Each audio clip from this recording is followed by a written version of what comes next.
Recognized for 2 minutes. Thank you, and thank you, Mr. Chairman. Thank you for your work on this critical legislation. The Resilient Federal Forest Act is key if the Forest Service is to have the flexibility it needs to actively manage our nation's federal timberland.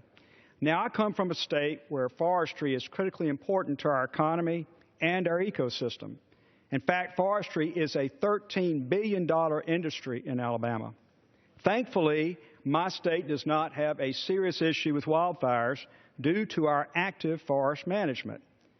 That said, it does not mean that my area isn't impacted by the wildfire crisis.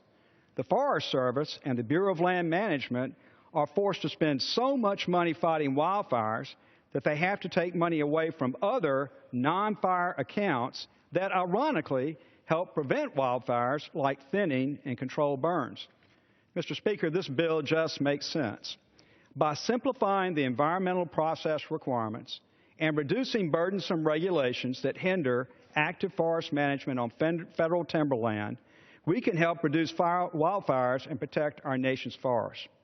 So I want to thank the gentleman from Arkansas and others for their work with this bill and the continued leadership on behalf of our nation's foresters. Mr. Speaker, I urge my colleagues in this House to support this legislation, and I call on the Senate to act on this bill right away. And I yield back the balance of my time. Gentleman from